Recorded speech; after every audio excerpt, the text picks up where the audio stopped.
been grown for sugar content. Look at some of the labels. Sugar bee apple. Now, that ought to tell you what's in there. How about a honey crisp apple?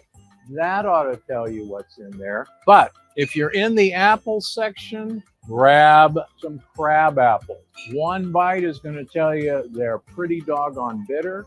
They have more of what you're actually looking for, which is the polyphenols. And these make a great addition to salad. Avocados are really one of the best foods that you can eat. They're almost pure fat and fiber, and it's fiber that your gut buddies love. Well, okay, I feel good because I actually had 3 eggs over some microgreens and 1 entire avocado for breakfast this morning. And we're starting off today's stream with the video. The intro video is not going to be Kathy Hochul bragging about the Trump conviction out of New York. It's not going to be Joe Biden barking his lies before the DNC. That's going to come later on in this show.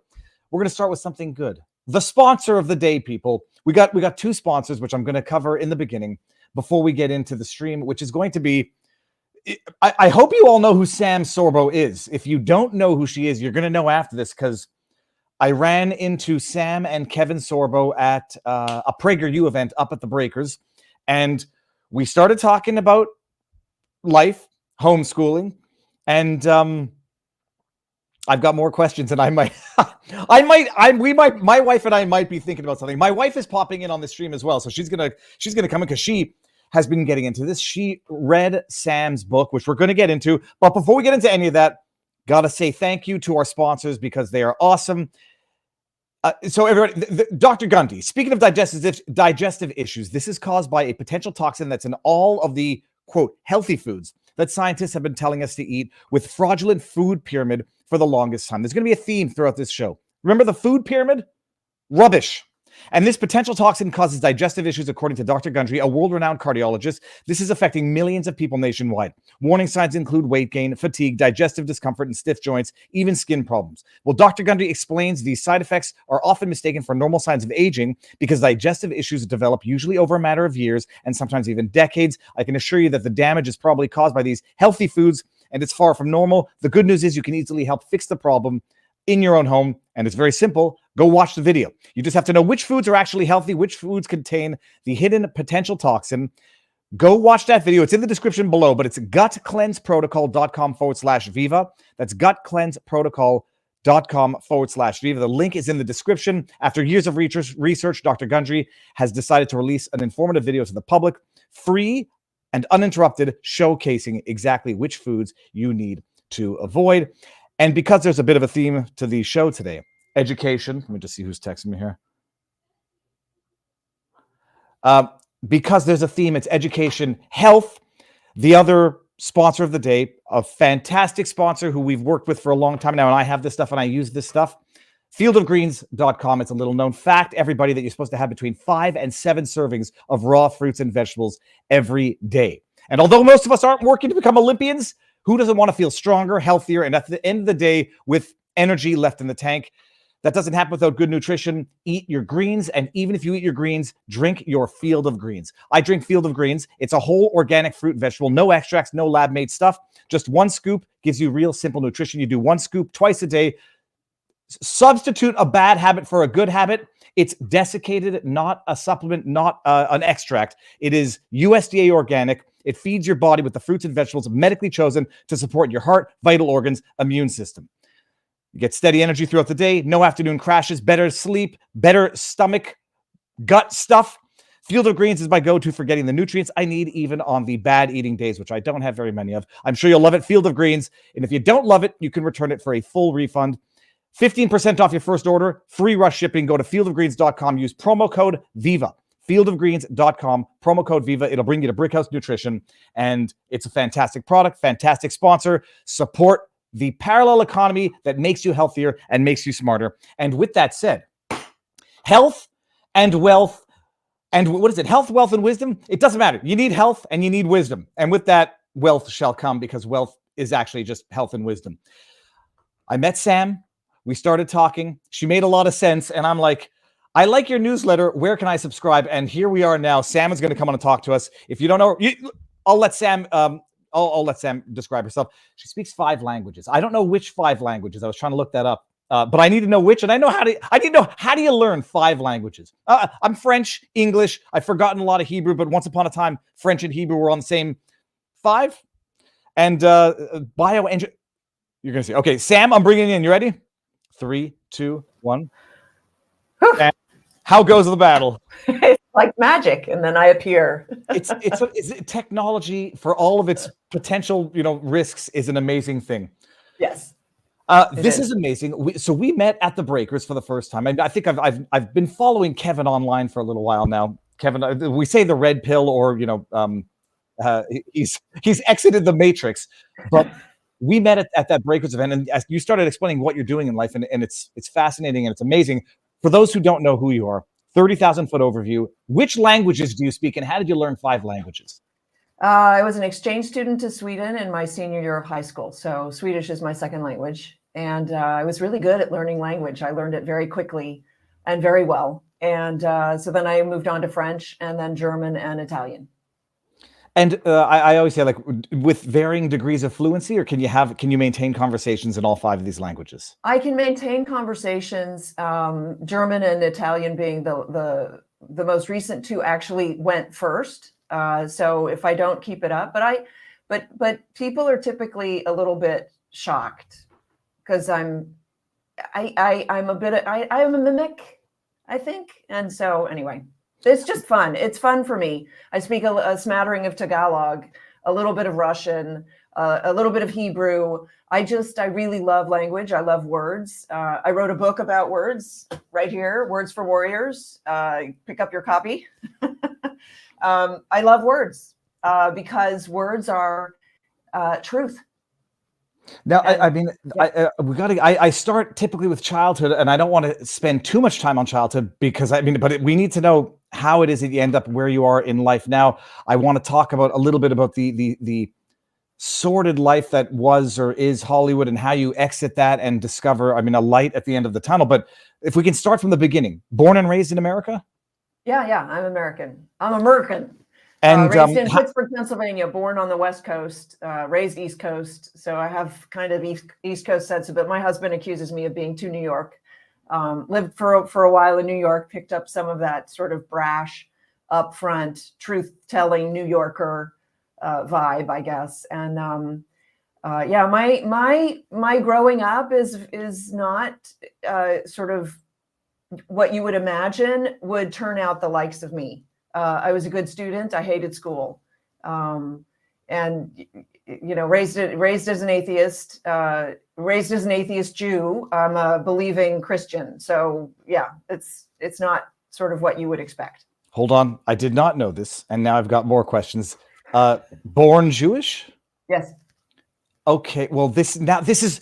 Oh my goodness! There's so many things that are actually amazing about these parallels. How many siblings? What did your parents do? I had 3 older sisters, 4 older sisters at one point, because one of them was a stepsister, and then she left. My mother remarried several times. This is not the interesting part. So okay, fine. But actually, because how you come to religion also is or come to faith is of particular interest to me, given some of the questions I've been asking myself recently. Okay, so you and when did you meet Kevin, and what was that like, and how did you get into, I won't call it an anti-school movement, but how did you get into homeschooling, faith, and what you think it takes now to solve the problems of society? So I met Kevin on Hercules. I played a princess. Life imitates art, and I quit work when he had 3 strokes. Shortly before we were set to get married. So I walked away from my career at that point because I realized that really it's a binary choice. You can pursue a career or you can pursue a marriage. But especially when one of the people is very ill, it's a binary choice. You can't have both. You can't have it all. That started me realizing you can't have it all. And so eventually I chose family over career. Initially, I chose family over career. And then when I had a family, I chose family again. And I pulled my kids out of school because surrendering your children to other adults for the majority of their lifetime when they're growing up is ridiculous. How many kids do you have? 3. And so I do need to ask this. I won't delve too far into the past, but when do you come to? I don't know if the expression is come to Christ, but when do you become religious? I became religious shortly after I succeeded in life. So I left college to pursue modeling and acting, and I made it big. I did very, very well. I was exceedingly successful, and it occurred to me I was done. I grabbed the brass ring. I did exactly what I was trained to do, make a lot of money and be successful in a career. And so once I realized that I had done it, I was like, okay, so this is all that it's about. This is it. Like, I might as well just off myself if that's all there is. But that's what I was raised to believe. And so then I went on a search for meaning. Like, there must be more to life than just grabbing the brass ring, just making a ton of money. And I realized that there was a lot more to life because there is order in the universe. And there must be an order maker. Order does not happen by accident. It does not happen randomly. It's the antithesis of random. And which is why it's so astonishing that we've allowed our school system to dictate that life happens by random accident when it's exactly the opposite of that. So anyway, I went on a search and I discovered order in the universe. I decided that the name for that order creator must be God. Other people have other names, but whatever. I just said we'll just say it's God. And then eventually I found myself in church. Was there a specific, call it a moment of clarity? Was there a specific moment that you remember where it clicked and it made sense? Yeah, I started reading the Bible and I was praying, although not terribly like overtly, but I had sort of begun a bit of a dialogue and I was reading the Bible and then it just, one day it was just like, oh yeah, this makes perfect sense now. Because initially as a Jewish girl going to church where I felt comfortable, I found a church that was great. And I was like, this church is great. And every time they said Jesus, I was like, they just mean God. Like, whatever, they're just saying God. The triune God. Okay, fine. I don't think he's triune because I'm Jewish, but that's okay. And then just one day, it just was like, why am I fighting this? After reading the Bible, after reading the historical accounts. And so, yeah, then I became fully fledged, so to speak. That's amazing. Okay. And then you give up the career. Can I ask, like, the career, the world of modeling, actressing, or acting? I don't know if it's much different for men, but is it not just as vapid as many of us think, but as sordid as many of us now believe? Oh, yeah. Oh, absolutely. Although I was protected. This is part of my epiphany, is I had a hedge of protection around me that I can't account for without getting spiritual. I remember a photo shoot in the islands off the coast of Africa, and the hairdresser said to me, "Don't drink the punch," and I'm like, "What?" He's like, "Don't drink the punch. I know you don't want to do drugs. We spike the punch with ecstasy. We are getting the stylist high." I'm like, "You're getting the stylist high?" He's like, "Yeah, she's a stuck-up bitch." But he knew that I didn't do, like, I don't know how he knew that I didn't do drugs, but he was like, "I'm sure you don't want to drink the punch, so don't drink it." Thankfully, because I didn't do drugs. I was raised to not do drugs. And I will tell parents out there, a great way to keep your children from doing drugs is to tell them, that they are too smart to do drugs. Because it worked for me. You appeal to their sense of ego and their sense of intelligence, and you say, I just know you're too smart for that.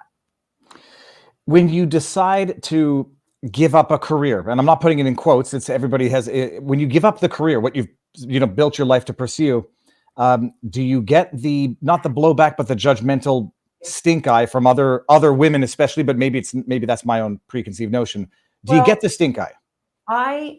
So Kevin was lying in the intensive care unit. We didn't have a very firm grasp of what he had just gone through in terms of the strokes or why. But he was sort of out of danger at that point, and I landed like the best job ever. I landed a TV commercial for ice cream, which was my favorite thing at the time. And it was an all expense paid trip, first class to New York City, 3-day shoot, lots of money. Was a national network spot, which at the time meant, $60,000 a year, if not more. And this is, almost 3 decades ago, right? It's a lot of money. And I asked him if he wanted me to turn it down, and he said yes. And that's when I realized, it's a choice, because I can go do the commercial, but he will be alone for 3 days in intensive care, feeling like he's feeling without any kind of, support. And I just immediately said, okay. So that's the compromise, because I knew that there was going to be a compromise. You can't have it all. There's too much. You can't know it all. There's too much to know. You can't be everything. There's too much to be. And so I just realized in that moment, okay, that's the compromise. I didn't have to compromise on, looks, intelligence, financial worth, well-being or whatever. But I did have to compromise by walking away from my career. And I called my agent and I said, I'm so sorry, I can't do the job because I have to stay here. And she said to me, you realize what you're giving up, right? And she wasn't talking about this particular commercial. She would not book me again. She was done with me. And she was a good friend. She was an old friend of mine. But she basically said, you're making your choice. Now you're going to make your bed and lie in it. And then after that, there was attitude, but I was sort of separated because we went off to the desert. We hunkered down. My days were consumed with just trying to nurse him back to health. And it took 3 years. So, but initially it was full time. Then eventually, gradually it became part-time, but he could take a walk every morning, and then he was a vegetable on the couch for the rest of the day. And so that was, so me stepping away from my career was a very clean break. There wasn't anything going on in the career, and I was just occupied with healing, cheerleading. Well, it is wild because also, like, I think you've explained, but people don't appreciate it's not, you're not just saying no to one gig. It's sort of like a momentum, or people now know you as the person who will choose family over career and cannot be relied on to drop everything to go do a commercial or whatever. So there's that. But here's the thing. We need to get back to prioritizing, and we are not taught to prioritize in school. So forgive me, everything relates back to education. In school, we're taught to make pros and cons lists. If you've ever made a pros and cons list, you know that that's just chaos. You're told, this is going to work for you. This is a great tool. And then you sit there looking at your lists, and you're going back and forth and going, but this doesn't resolve anything because I just have 2 lists now and they're even. They're even because you haven't prioritized. If you pick your priority, that's your decision right there. It makes it much simpler. And so I just prioritized, I want to be married and I want children in my life. And you mentioned, is it as vapid or as corrupt? Yes, it is. So I just walked away from that. Yeah, I enjoyed working. I loved working. But I was walking away from 95% vapid corruption and 5% enjoying working. And I went to struggling to create a family. When Kevin had the stroke, did you have kids yet or not yet? No, we weren't married yet. Okay. And so he almost tried to get out of it. Out of the marriage? Yeah. He was like, I don't know if you want to marry me. Because he thought he was dying. He was in a very bad way. Well, I listened to an interview, or it was a presentation where he described what happened. What was it? Not a blood clot, but it caused multiple strokes. Was it an aneurysm or a clot? It was an aneurysm that was clotting. And so 3 of the clots went up into his brain. The rest of them went down into his arm. So let's see, the inside of his left arm was completely occluded. What does that mean? No blood flow. It was all clotted off. It was Wow. blue. His fingertips were blue and cold. And then he had a chiropractor crack his neck, and that forced 3 of the clots that were forming up here in his shoulder to swim upstream, which was something that medical experts, now we put experts in quotes, right? Don't we? I hope we do. But all the medicine said clots don't swim upstream. And we had a couple of doctors. Most of the doctors didn't believe that it was the aneurysm, but we had a doctor who said, yeah, I do believe that the clots swam upstream. And that's because otherwise it makes no sense. You didn't have 3 strokes, plus you've got this aneurysm thing going on, and who knows how they're, connected. Did the cracking of the neck was not a therapeutic to deal with the strokes? That was what caused the strokes to go upstream? It's funny. I asked Dr. Drew about those videos. You know, when they wrap a towel around the person's neck and they got the hips in these things and they pull up and you hear the entire spine decompress. And Drew said that's extremely dangerous because it can cause that type of bleeding or stroke. So you nurse him back. I mean, you're nursing him back to health, and I'm visualizing Fezzik out of The Princess Bride, where giving. I mean, this damn dog. Hold on a second. Sorry about that. Get up. Get, come on. Okay. Sorry. The dog was locked out of the home studio. Okay. The dog wants attention. Yeah, no, the dog. He wants out. He wants in, and there's. We need to put a doggy door on my studio door. That'd be good. Okay. So you nurse. You make it through this. You end up getting married. We'll fast forward a little bit because we do need. I know you want to talk about the school stuff, and that's what I want to talk about too. You fast forward. You make it through all of this. You have this.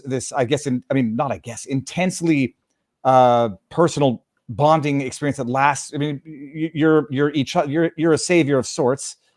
You get married and you have kids. Was it always a foregone conclusion that you're avoiding the school system, or was that also something of a explorative transition? We lived in Bel Air, and we moved out to Thousand Oaks for the schools for my oldest son's first grade year.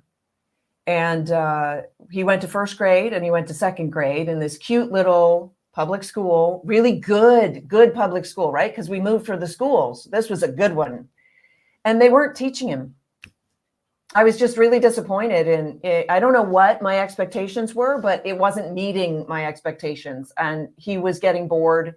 And there were a couple of other things. They sent work with me when we traveled, because if we do the work for the school, if he does his homework and then we turn it back in, then they still can claim the government funding. And so it's a money game, right? And so, but the work that they sent for me to have him do was the busy work that they didn't do in class. So he was saying to me, Mommy, the teacher tells us we don't have to do this. And I'm like, well, she literally gave it to me for you to do. And realizing, oh, so she's just put me in the role of substitute teacher, like the hated teacher, like I'm the bad teacher. Thank you very much. Now, I don't know that she did that on purpose. I'm not impugning her character. She seemed like a very nice gal, but it was not successful. And he was coming home with some attitude because, well, you've never met my son, but you will. He's extraordinarily outgoing. When he was in first grade, all the fifth graders knew his name. He's a known entity. And so he was coming home with this sort of attitude that kids can develop in school because it's age-based. And so the older kids think that they're better than the younger kids because it's age-based. And so he was coming home with attitude. And I was just like, this is just not being successful. I just don't like so much of this. And he's not getting the academics that I think he should have. And I started doing his homework with him every day because he was sort of, he wasn't performing to standard. So I started sitting with him to do his homework every day. And I started thinking, my gosh, I'm homeschooling at the end of the day when everybody's tired and cranky and hungry. It's not good for me. It's not good for him. Like, if I'm going to sit and do homework with him every day, why don't I do the stuff that I think is valuable, that he might enjoy better because he's got more energy and he hasn't spent the whole day in school. I think homework for children is child abuse, frankly. There should be no reason. Look, I have a gal come and clean my house. She spends, 4 hours, not 8 hours, but let's say she spent 8 hours cleaning my house. because she works as a team. She's got more than one person. But anyway, they clean my house, right? They don't leave me dishes in the sink. They don't leave me homework. If they left me homework, they'd be fired because I'd find somebody who wouldn't leave me homework. So if your job is to teach my child academics, don't give him homework. Teach him. You've got him for 8 flipping hours. It's funny. I mean, I have this discussion with my third kid, who's the one that brought about all this discussion. Like I told him, like, they give you homework. Imagine if I go work 8 hours a day, and as I'm heading out the door, the boss says, "Yeah, Dave, I'm going to need you to also do 4 more hours when you get home." It's like, no, this is the contract we have. Like, why? So you had this revelation with your first kid, not your third. No, my first. And what year is this in? 2008. Okay, so relatively recently. This is my not my issue or stigma. Homeschool. I'm from Montreal. In a city, you don't know anybody who homeschools. Everything I knew of, you suffer from stereotypes, especially when you grow up watching movies where you think, Absolutely. oh, homeschooling is a religious middle America thing. It's weird. You don't want to do it. And then you realize that all of these stereotypes that you've been brought up learning are just actually the elite judging the middle. But so was the stigma there at this period of time as well, or had it sort of subsided a little bit? I was living in an area where there was a very vibrant homeschool community, as vibrant as you could probably imagine in the United States and California. In any case, it was pretty vibrant. And so I didn't hook in with them right away, but there were enough people homeschooling that I saw like the whole gamut. We had the hippies who were anarchists, who were homeschooling because the government's not going to take over my kid's mind kind of people.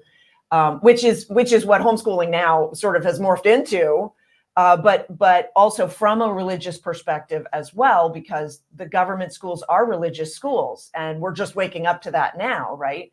And then explain that, because I don't want people being confused. Governments they've religious in the sense that they've substituted the religion of the good religion for the bad religion of government. Yeah, that they demand that you worship government, like it's a religion. Like here's the thing, you can't get through life without having a religion. A religion is your worldview. You have a view of the world. Everybody has a view of the world, unless you're like certifiable. You have a worldview. That is your religion. Now, it may entail the belief in some spirit power, and it may not, but that's your religion. Atheism and agnosticism are religions. In fact, Wikipedia says they're the fastest growing religion. Irreligion is the fastest growing religion. Just because you don't want to call it religion doesn't mean it's not a religion by the definition of the term religion. You see what I'm saying? It's like this weird definition chasm that we fall into. But the schools are definitely religiously indoctrinating children in gender ideology, in critical race theory, in Marxism, right? So just because Marxism claims that it's not a religion doesn't mean it's not a religion. It is. No, it's. I mean, I can't disagree with you, because I've discovered the exact same thing. It's like it's atheism or reliance on the government. It's religious in every aspect. Mantras, yes. Religious in intolerance. Well, I say dogmatism only because it's bad religion. I think I've discovered there is good religion, and there's definitely bad religion, and it employs all of the religious stuff just in the worst possible way, because you're worshiping people and you're worshiping human institutions and not actually something much more profound. Okay, so you're in Bel Air when this is happening, and you homeschool your 3 kids from what grade to what grade, and just as a matter of like, I'm asking myself here, it's like if I don't get the certificate, I don't think I accomplished the task. How do you do this in terms of metrics of success, or even the administrative aspect of it, of having it recognized as education? So let's take that apart for just a second. I don't feel like I've accomplished it without the certificate. That's a learned behavior that you learned, you were trained in school. So I like to say that we've been schooled. We were never educated, we were schooled, which is hard for people to hear, because they think that they've been educated.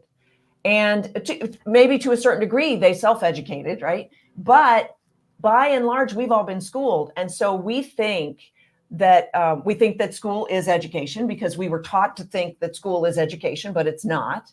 And we were taught so much in the schools that are lies. Okay. So the idea that do you believe that you need a diploma to go to college? Well, I should say this. I know that I believe it, but I don't believe that it's a good thing that I believe it. It's like a relic of trauma, where I say like, right. I know it's not the right. First of all, I know Right. it's stupid. Also, it's a relic of trauma, right? So most people think you need your high school diploma to go to college. One, you don't need a diploma to go to college. I can attest to that. I went to Duke and I never got my high school diploma. But two, you can issue yourself a high school diploma. You make a school and you issue a diploma. Now, somebody might question you on it. When was the last time somebody asked you for your diploma? Never. So there are these rules that we were taught in school that actually don't exist. They're like these made up rules to keep us in line. And, to a certain degree, we should be kept in line, but I believe we should be kept in line by morality instead of just some arbitrary rules that the government makes up. And now we have the DNC. I don't know if you saw, they've got an 18-foot IUD at the DNC. There's their golden calf. That's religion right there. They are worshiping child sacrifice. They are the child sacrifice party. They're offering free abortions and free vasectomies because they want to cease to exist, apparently. I don't know. It sort of boggles the mind, like what they're thinking. But so you think there are these certain things. What happens is when you start down this road, you start discovering all of these lies because they start disintegrating, because you start disproving them. So for instance, you do this, this is a popular channel, you're producing this show. Where did you go to school to learn how to produce this show? Yeah, I learned it through experience. I mean, it's uncertified, but the life experience, and if you're fortunate enough to actually do something mildly successful, that speaks to the capability typically, although there's plenty of capable people. Sorry, go for it. Most of us are self-taught. Most of us don't pursue as a career that for which we went to school. We went to school, we got a degree, that made us feel like we were accomplished. And then we got hired in a job and we had to do on-the-job training because we had no idea what we were doing, because school doesn't teach you really how to be an adult. That's why we have a new verb, adulting, because school doesn't even teach that. It's not education, it's schooling. And we're taught to rely on it. We're taught to depend upon it and think that it's somehow valuable. So I pulled Braden out at the end of second grade. I said to Kevin, I think that if I fail at homeschooling him, he will still be better off. So I'm willing to take this risk because speaking 5 languages and having attended Duke University engineering school, I felt incapable of educating my children. Most of us do, because we went to school and we were schooled to think that we are incapable. That's the accomplishment. That is the grand accomplishment of school, is it makes you feel incapable, except in this one little area. Well, one of my major concerns is I hated school more than anything. It was prison, and my memories are, I still hate going into school. I hate the smell. I hate the sounds of the echoes, the locker doors. I bounced around 3 different high schools in 5 years because I was not enjoying it. When I started enjoying it was in university, where it valued different aspects of intellect and not full submission to authority. I hated my teachers.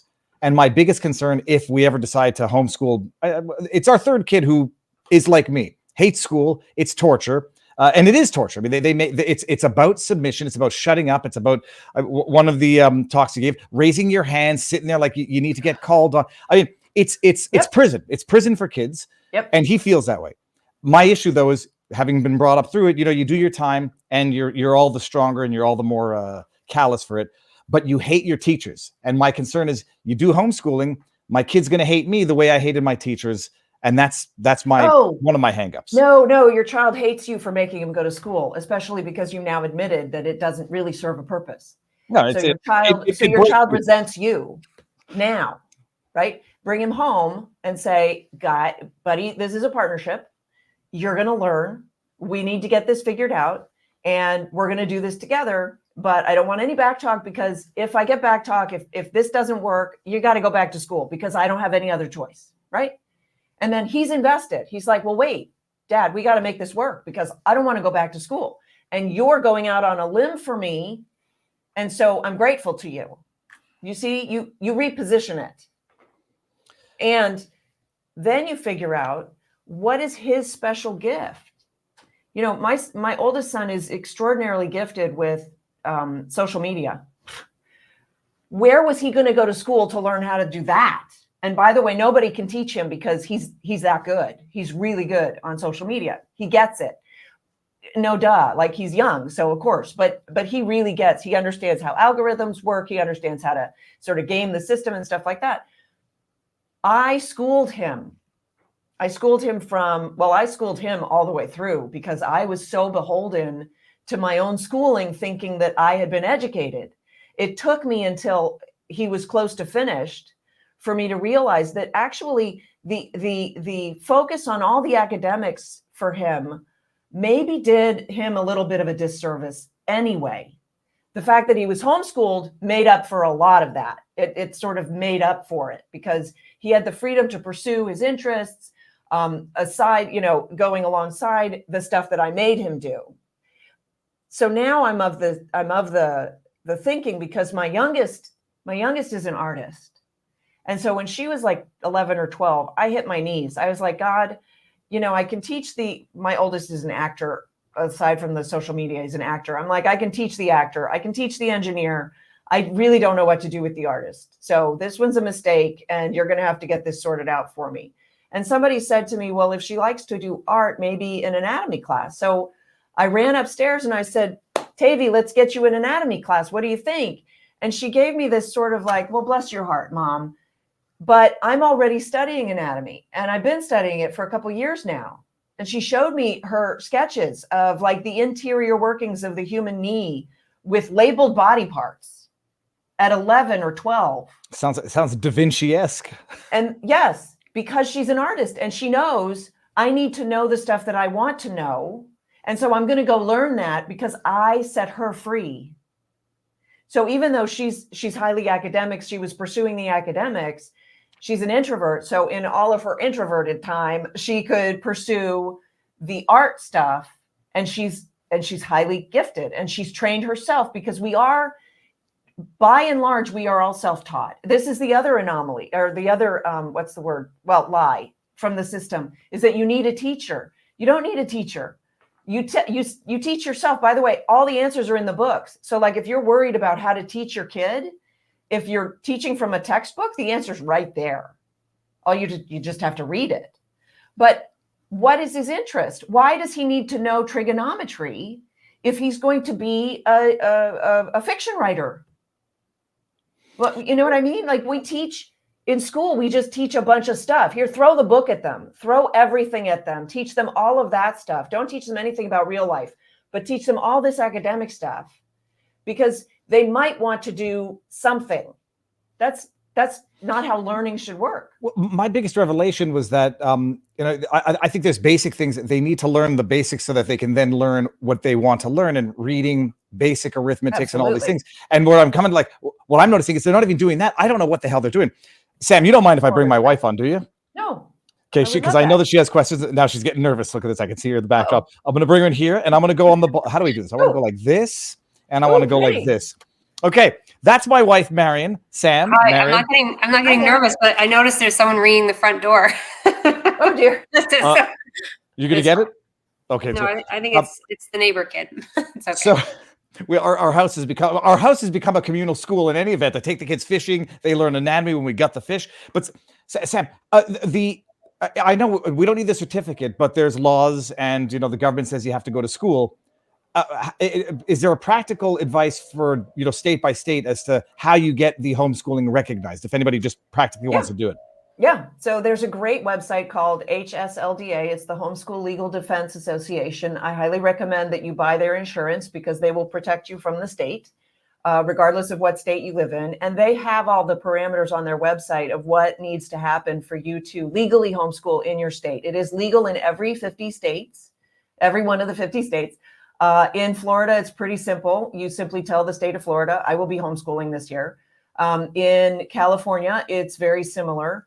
Those are the only two states where I have homeschooled, which is so interesting because they're so diametrically opposed, they seemingly. But California is very easy to homeschool in. So is the state of Florida. The state of Florida requires testing at the end of the year, but you can forego testing and just do a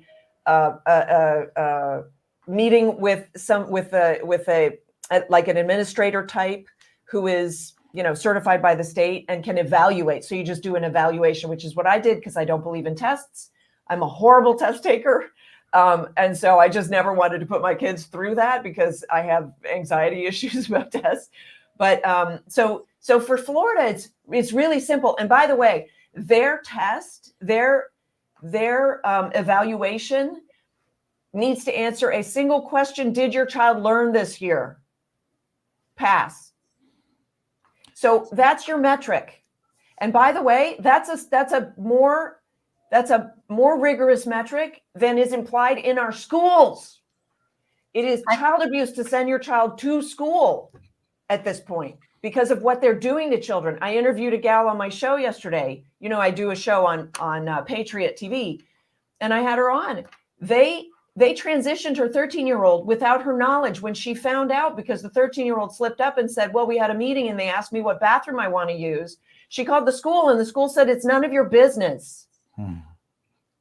So, you are submitting your child to the authority of the state when you send them to a public school. I would never do that today. I wouldn't even come close to a school today. And, my kids used to call the schools child prisons. So when you're talking about feeling like you were in prison, I'm like, yeah, my kids, they picked up on that too. There's no need to. Like I told Kevin, even if you fail at homeschooling, your child will be better off. And so will they learn something? I don't know. Do you have anything that you could possibly teach your child aside from maybe tying his shoes? Do you have anything of value to offer your child? I think you do. I have more faith in you as the parents than I do in the 22-year-olds who just graduated from the Marxist training colleges, who have not been taught really how to teach children. They've been taught behavior management, classroom management, which is what I experienced when my child was in school, was all of this behavior management stuff that I was like, well, but he's not learning anything.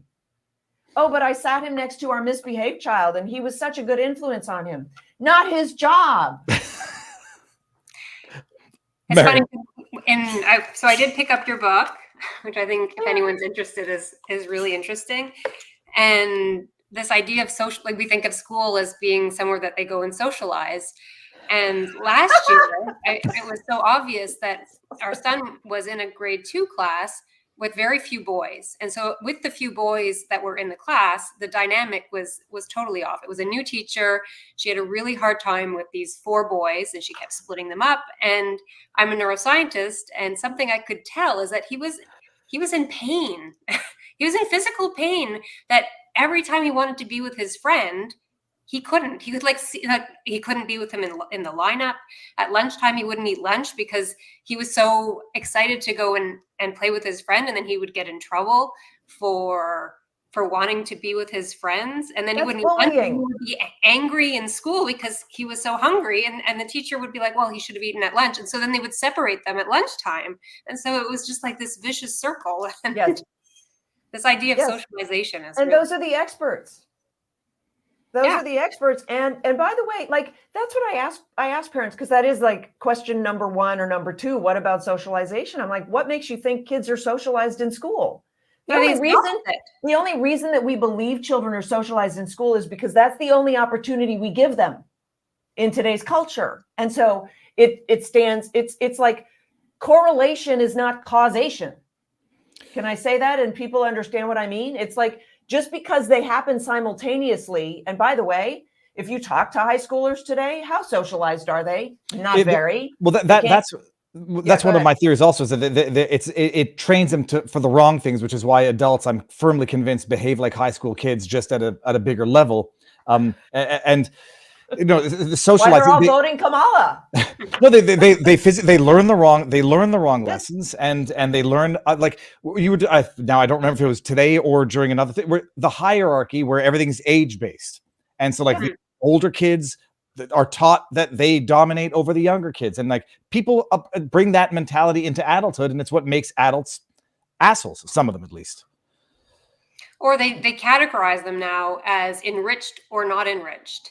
And so they put them in these different classrooms. And this year, our son is in a classroom, which is a split class, half enriched and half not enriched. And I don't pay attention to, or so far hit the grades or any of that. It's all online. And I actually don't know our password. So I haven't gone on to figure out whether or not. I said, if he's failing, they'll tell us. Is he enriched? Marian, is our kid enriched or not? I don't know. I don't know if they consider him enriched or not enriched. I know he's enriched. I know he's very, very smart, but I know the teachers find he can have behavioral problems. And so I have no idea.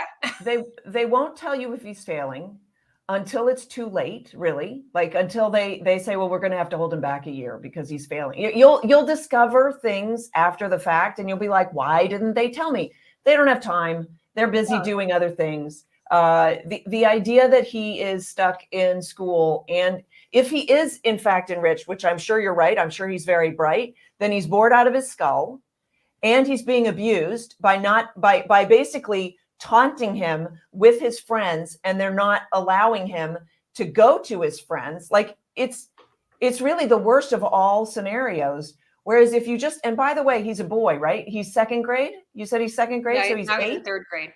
So he's 9. He's 8 or 9. Yeah, 8. Like at that point, that's when little boys can actually sit still for a while, right? But up until then, making him sit at a desk is abusive to a little boy. Like it's just the worst thing. He should be outside hitting things with sticks because that's what they do well at that age. And yet we just sit them down at desks and make them read and make them do all these things.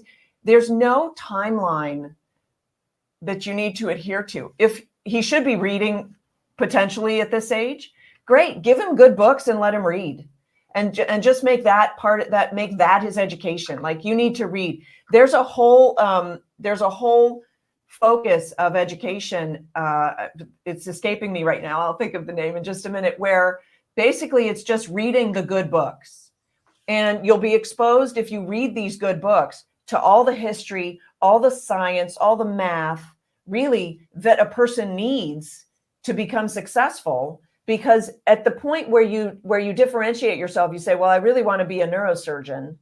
Okay, then you go and you study the math that you need, or then you go and you study the physics that you really are fascinated by.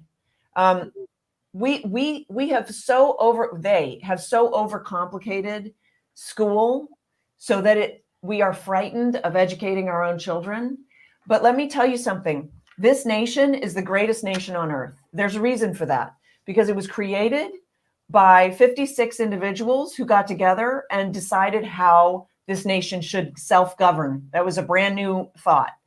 And in that creation, how many of them went to school? None.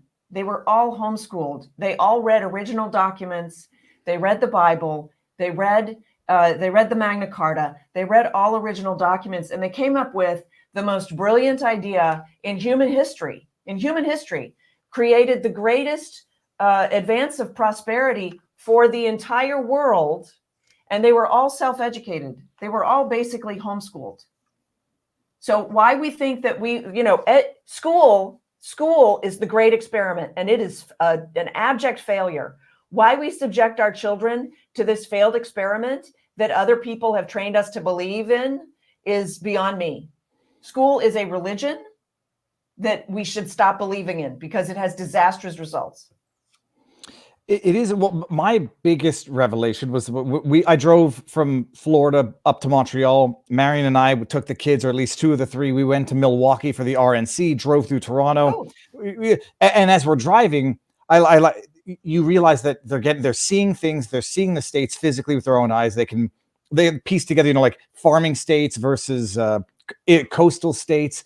On the way back down, I took our 3rd kid, Ethan, to Harper's Ferry. We saw Tim Pool, but we go for a hike in Civil War country. and we're looking at the buildings, and we go for a hike. Kid whines and complains like a baby, but he did the hike nonetheless. And then we come back to the hotel, and he wants to watch The Patriot. It's violent and it's fine. Yes. But he watched it and he understood more of that movie than anybody ever Yes. watched it. And then I said, like, well, that's education. And Yes. he'll remember this more than ever, but it doesn't get recognized. And how do I show at the end of the year that I've done what I need to do to make sure my kid grows up to be smart, knows everything, knows what he needs to know? You're scot-free because you live in the great state of Florida. And I can actually recommend to you an evaluator who she asks, what did you do for school this year? What did you learn? And if he can answer a little bit, she'll be like, that's great. Keep going. And by the way, if he fails and she says, your child didn't learn anything this year, you've got one more year to make sure that he learns something. And then we're going to have to do something. Like, it's just not that onerous. It's so not onerous because they can't make it too onerous because they're failing. You've already done so much more than he is getting in school. And it was so much less frustrating because as frustrated as he was on that hike, that was a bonding experience with you. That was beneficial, despite his frustration about, oh, it's too long or whatever. For sure. I feel like we've made a lot of changes since COVID, and when we were living in Canada, the schools were completely shut down. A lot of it was home. A lot of it was online. So we've been really changing the way that we've approached education since 2020. We had kids home, kids at school, kids online. And so you start to see what the differences are and what they're actually learning and how much wasted time and how frustrating it is for them. And so we've changed a lot. And now that we're in Florida, they do go to a public school. And I was thinking that they get home so early. They used to go to school. My oldest, she went to school from 8 to 4:15, 4:30, yeah, 4:30 sometimes. And she was learning English, French, Hebrew. She actually did, and it was a religious school, and she did extremely well. But that was her personality. She loved learning. She loved that type of education.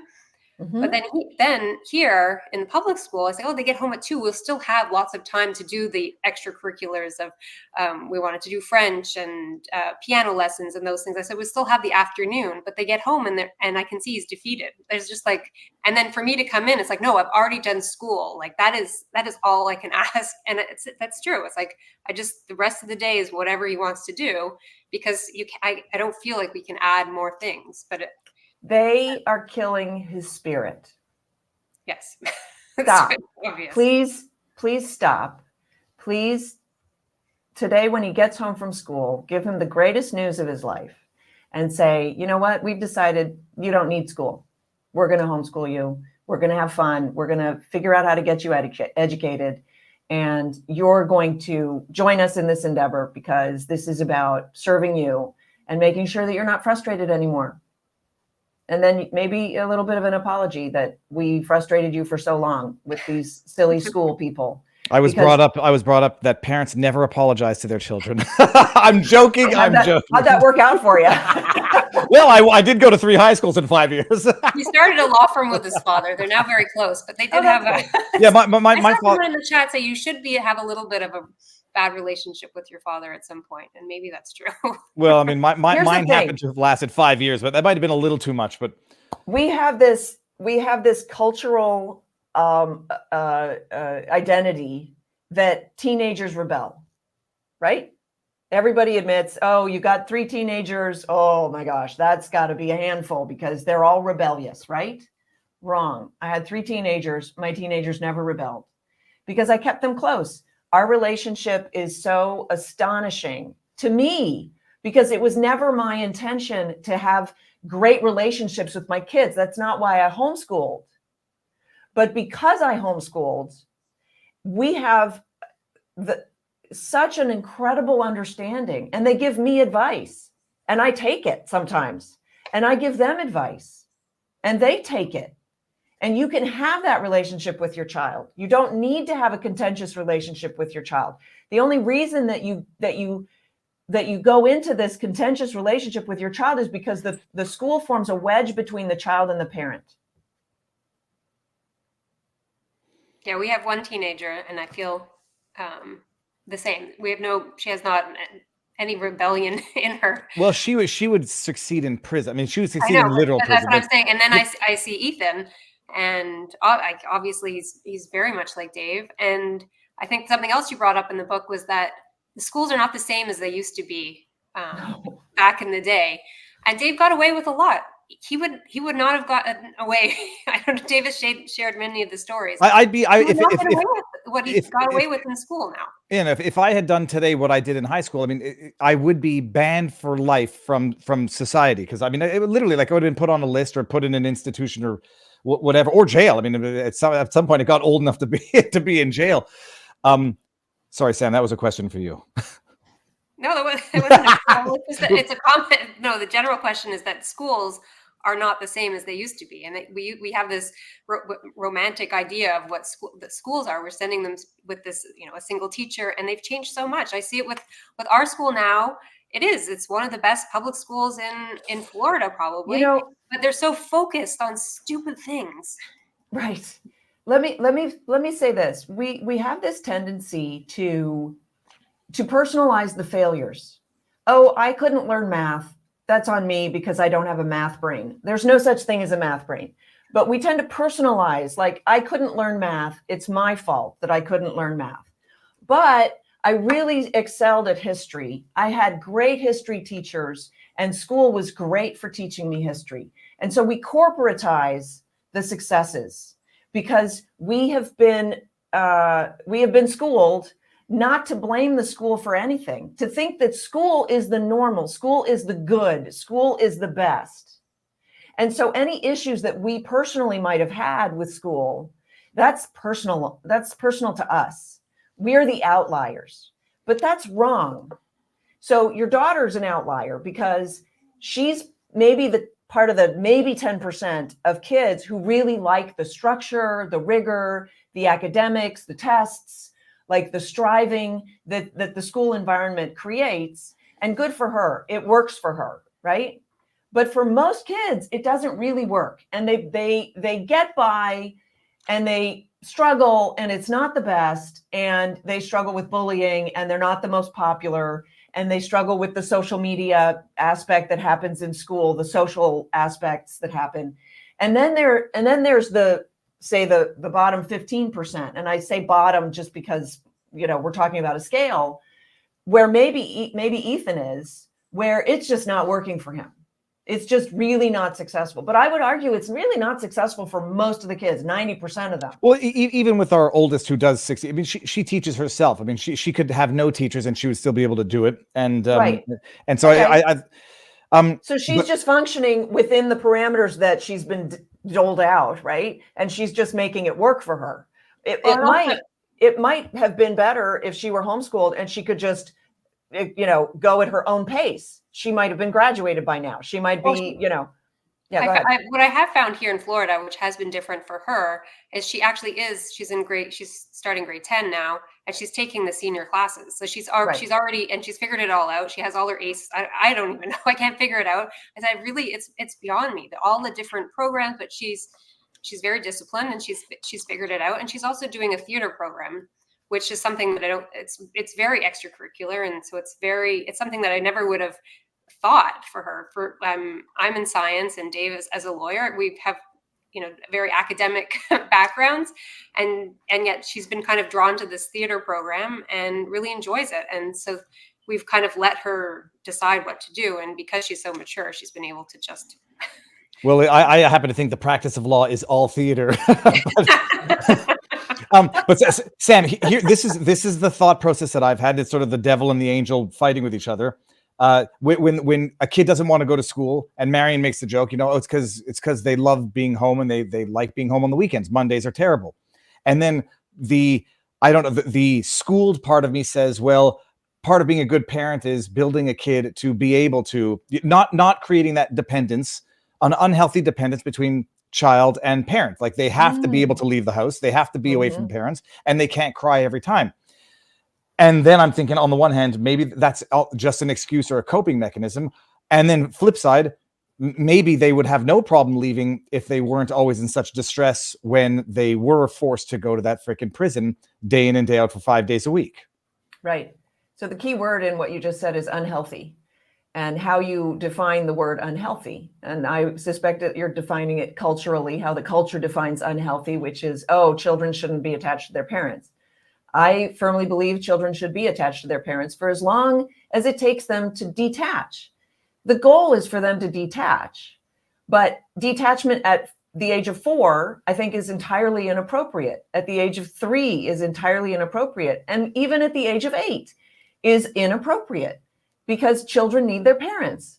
But the culture will tell you, no, children need school more than they need their parents, because that's what the government wants you to believe. It's all upended. You have to, unfortunately, you're in a position now where you are being forced to question all of your preconceived notions, because the health of your youngest really hangs in the balance. And I'm not saying like the worst will happen, but there are kids who go to school who suffer the things that your son might be going through. And I don't know the whole story. And those kids don't end up okay. Well, They struggle. My daughter maintains, because she's an extreme introvert, she'd be cutting by now if she was forced to deal with 30 kids a day or more every day going to school. She would just, look, she went to 1 day a week with 4 other students in her class, 1 day a week. And every day that she went to that class with the 4 other students, she came home and slept for 2 hours because she was done. And that was like, so that was the extent of what I sort of subjected her to, because academics are important, right? And so you have to go back and reevaluate what you mean by unhealthy. Kids need their parents. By the way, let me say this. Our culture hates kids. We seek to deprive them of their childhoods. I think that's a terrible thing. We call it school. We say it's good for them. We know it's not good for them. We on its face, we can see it's not really good for them. But I don't know, we're busy and we don't want to take the time or whatever. It's cultural. It's what people do. It's just the way it goes. You should be fighting with your dad or whatever, these sort of ideas that we have, that we grew up with. And I'm saying, let's make a break from those and let's look at this logically and rationally. Your children want to adore you. They were given to you so that they could adore you. And by the way, so that eventually, not to get too religious, sorry, so that eventually they can transfer that adoration to the guy in the sky. Okay. That's really that's supposed to be the progression. What happens is school gets in between. They start to transfer that adoration or that respect to the school. Then they disrespect you because you can't serve 2 masters. And the moment that the school says, well, daddy kills dolphins because he gave you a plastic bag in your lunch, and that's a terrible thing, then they're questioning, well, daddy might not be the greatest guy in the world, even though I thought he was up until now. My teacher says he's not, right? The teacher sends home a permission slip. And so your kid says, daddy, you have to sign this. The teacher said you have to sign this. Says you have to sign it. And you're like, oh, that's sweet. Let me give it to me. I'll sign it. Whoops, you just went under the authority of the teacher.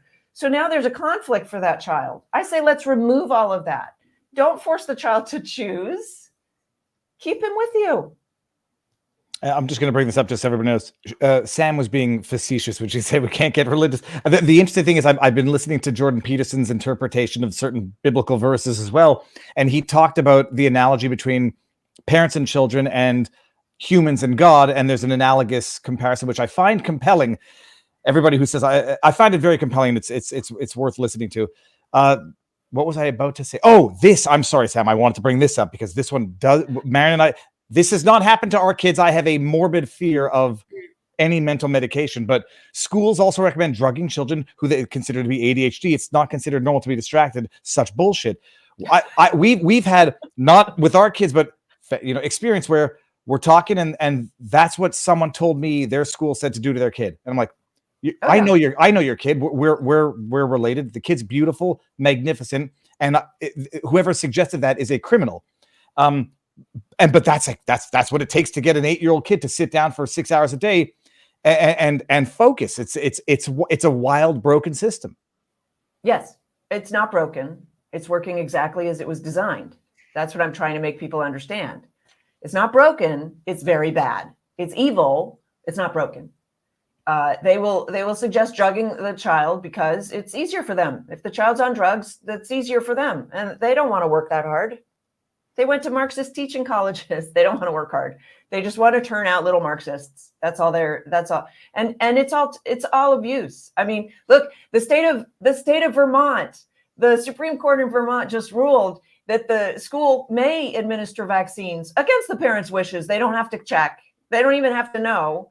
But even if they do know and they want to vaccinate that child, they will.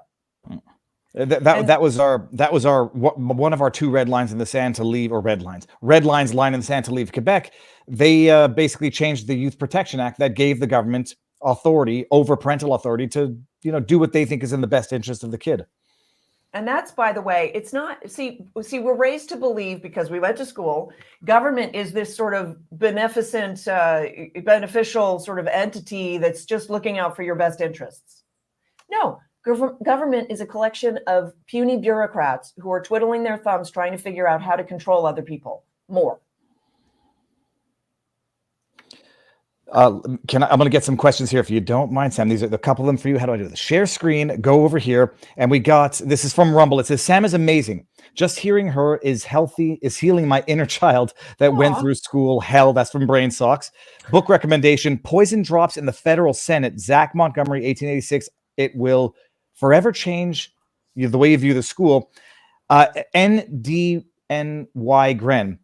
I'm 44, was homeschooled and work in industry as an electrical controls engineer minus a degree. We homeschool our 8 children. Feel free to contact if you have any questions. I'm screen grabbing all of these. Nice. It's amazing. And then Barrett Boy says, Idaho is the best. No need to deal with the state at all. No required testing, no reporting, nothing. Simply withdraw students from public school and you are set. Idaho is the best. Yeah, that's true. But other states aren't that onerous. Some other states, many other states aren't that onerous. I think Minnesota requires testing. Okay, so your kid does the testing.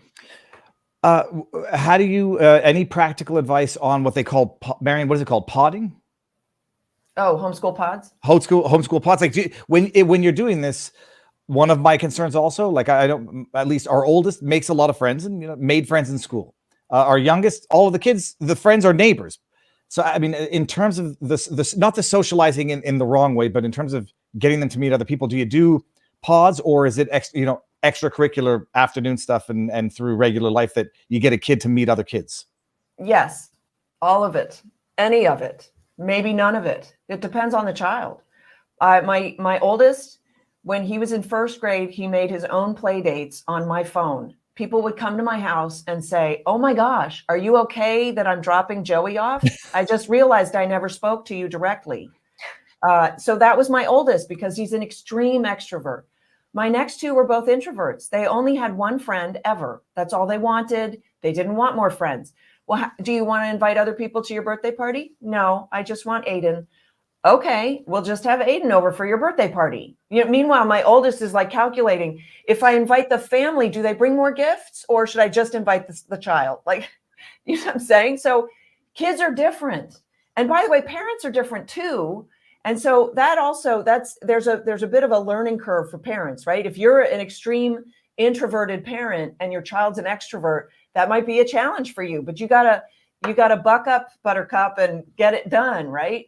Your children are given to you to teach you. When you send them away from you, you are foregoing the greatest gift in your life, the greatest lessons and the greatest gift that you could possibly have. And so when you keep your children with you and you work for them and with them to grow them into adults, because that's what we're talking about here. We're not talking about earning a degree at Harvard, or, I mean, I suspect your audience probably doesn't want their children to go to Harvard, maybe. But what I'm saying is you're talking about raising somebody who is giving and forgiving, knows how to ask for forgiveness, knows how to offer it, right? These are qualities of human beings that we need. We don't need more Einsteins. We need these types of human beings. You want to raise somebody to be a good adult and to be successful in life, sure. But whether that's academic or not, like you just had the one listener who's an engineer, not degreed, working in the field, there's no problem there. I'll tell you, Harvard, Yale, Princeton, years ago started recruiting homeschoolers because the homeschoolers are outside the box thinkers. Kids who go to school, they spend their lives in institutions. They only learn how to do what the institutions program them to do. They can't think outside the box. They're not problem solvers. Now, the employers, businesses are recognizing this, and they're actively searching for kids who didn't graduate college. And it's funny because I got into a bit of a weird argument with a politician, and he was like, yeah, I actually hire kids right out of college. I don't even look at what they studied. I hire them because if they had the wherewithal to get through that awful gamut of studying in college, then I figure they've got the smarts. And I'm like, seriously? It seems to me, if that's your approach, you would hire kids who were too smart to go to college, who figured out beforehand that they didn't need to spend the money. And he was like, didn't know what to do with that. This is where we are today. Colleges are crap. We see that. We see the campuses. We see what's going on. And we need to reorganize and reprioritize our thinking on the entire nut of education. And what I'm trying to impart to people is that it's so much easier than you've been trained to believe, and so much more enjoyable than our culture would have you think. Our culture is a child sacrifice culture at this point. We see what the DNC is doing, right? They purportedly represent half the country. I think that's a lie. I don't think they do. They're not even full to capacity. Like there are lots of empty seats there.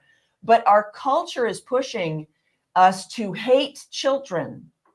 And I'm saying, let's rebel against that. Let's love our children more than our culture hates them. Let's hold them close. Let's raise them to be good people, and in love, protect them from the evil that lurks in the schools and in society in general, because that's where we are today. Marian and I saw it when our kids were doing Zoom classes, and we saw what they were learning. And my rationale, my justification, or at least my rationalizing it to myself, is they're going to get exposed to it at some point.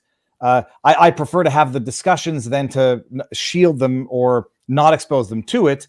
But then I do realize that there is an age limit beyond or below which it's not exposure. It's they don't even know how to deal with it. It's criminal.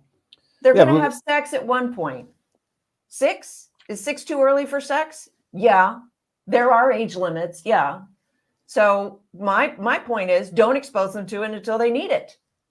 Till they need to know. We're on a need to know basis in my house. You know what I mean? Like, there's no reason that a young child should be exposed to a lot of the stuff that's going on in our schools today. This summer, I saw a friend, and she just started homeschooling her daughter, and she's just a little bit younger than so she's about 8.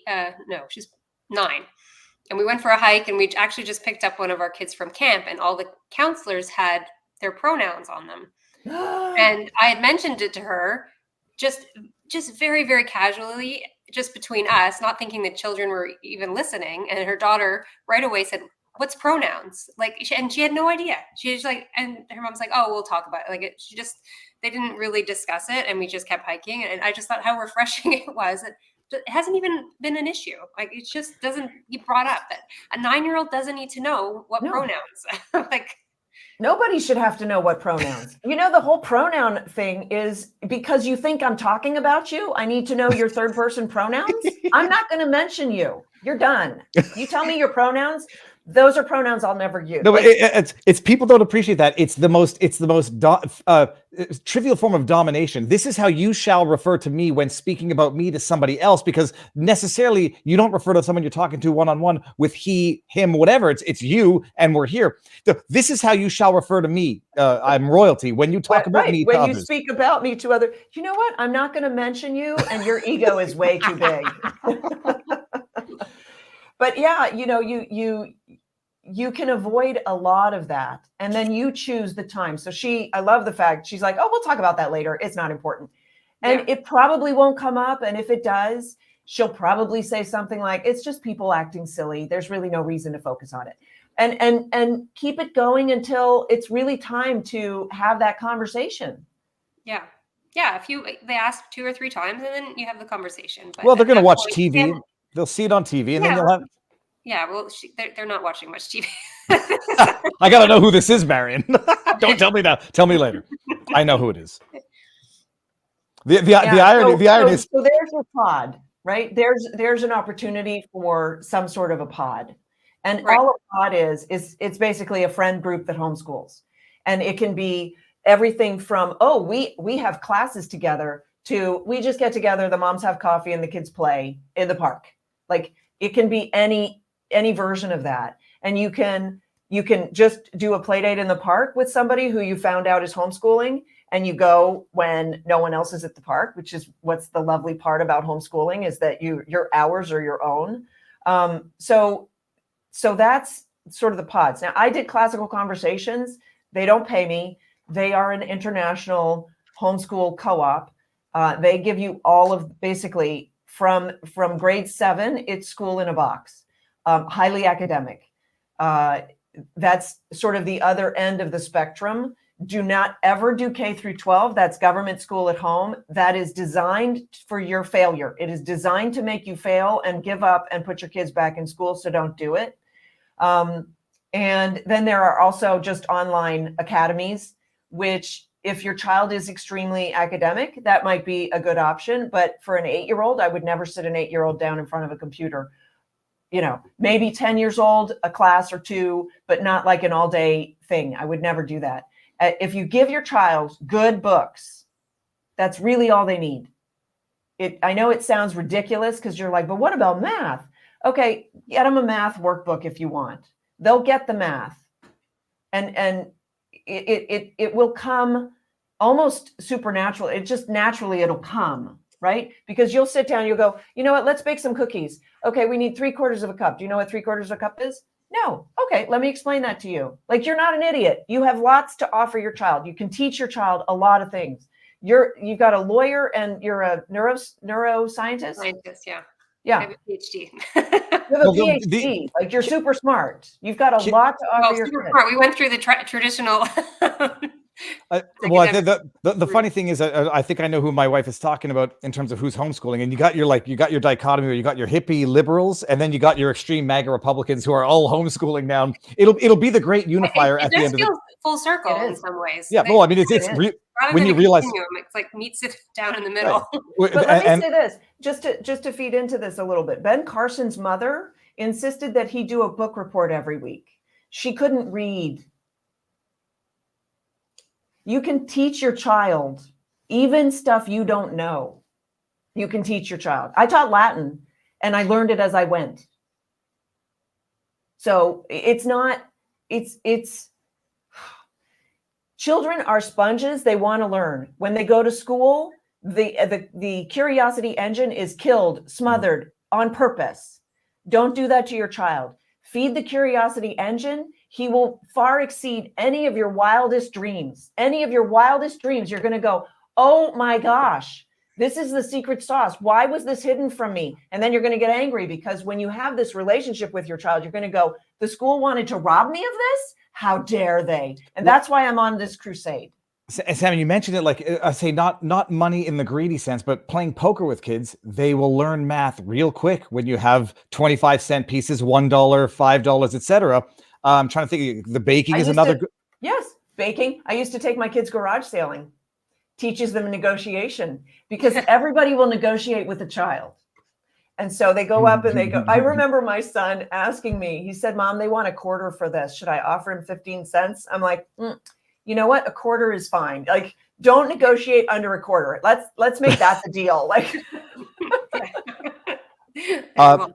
Let me bring up these from our locals community. Hold on. Where is our locals tab? Oh, it's right here. Okay. There's a few tip questions in here. Homeschool your kids. You can do it. This is from Encryptus, who I know well. He's a great guy. There are many resources available. Most of them are free. Do it.